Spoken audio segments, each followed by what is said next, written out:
Alright. I go ahead now and take that knight because I know that he's going to have to take back the bishop with his pawn, which is going to uncover his king and leave this file, the G file, half open, obviously exposing him to my attack of with my queen, my knight, or my rook, whatever I want to bring over. So that was pretty key. Now, even though he had that square covered twice by this pawn and his queen, he obviously can't take it first off with his queen, because then he'll have to sacrifice his queen to my rook. So he's not going to do that.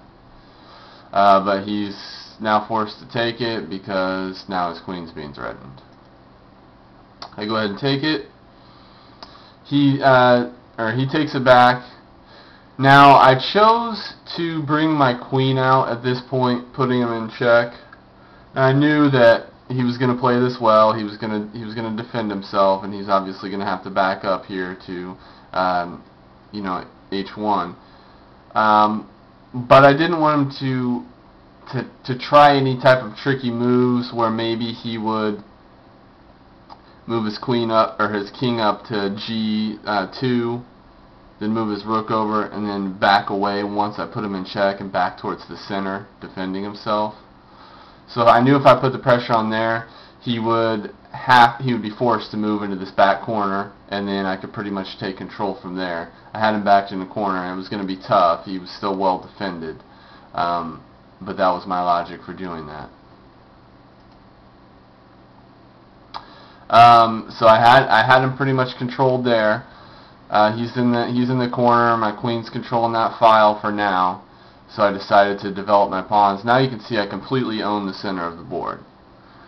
I own my two, or I'm occupying my two center squares, and I'm also controlling his two, where he's not even occupying those.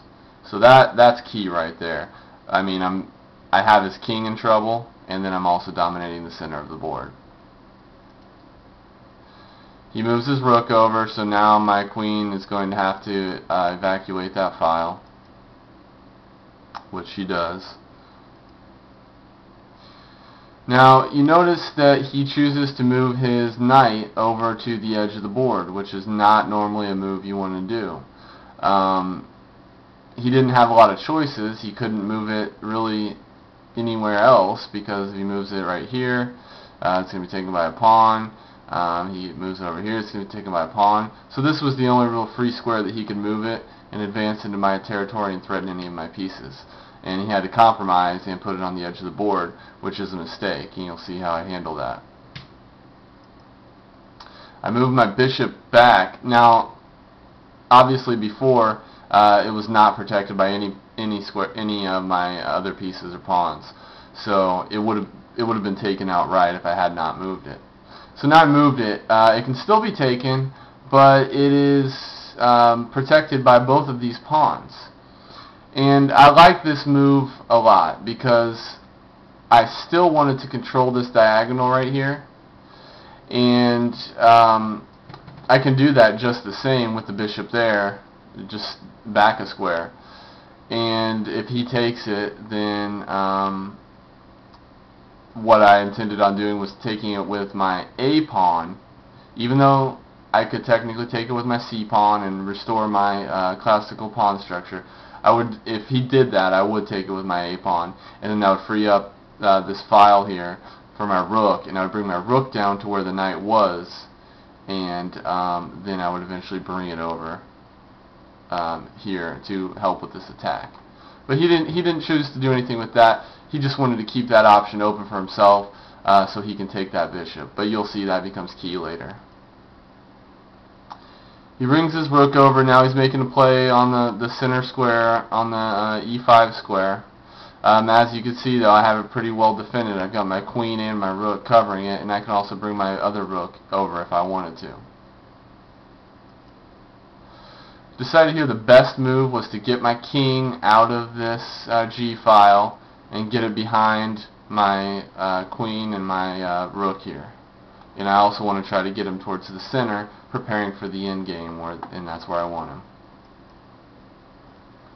And this just goes to show why I moved my king, because he's now going to try to double up his rooks on the G file.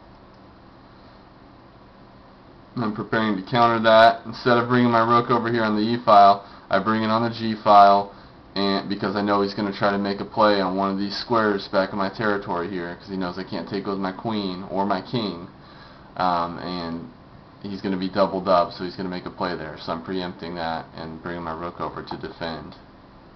Now it would have been nice if I could have tripled up here with 2 rooks and a queen on that f-file, but that's not the case. As you can see here too, which has been the case for a while, which I didn't mention, I'm threatening this doubled up pawn right here on f3. Now his queen's only covering it one time, so I could take it and he would be forced to let me have it. But if I do that, I'm going to compromise my position up here, weaken that e5 square, so I can't do that just yet. But that's what I'm eyeing right now. He goes ahead and doubles up his rooks there.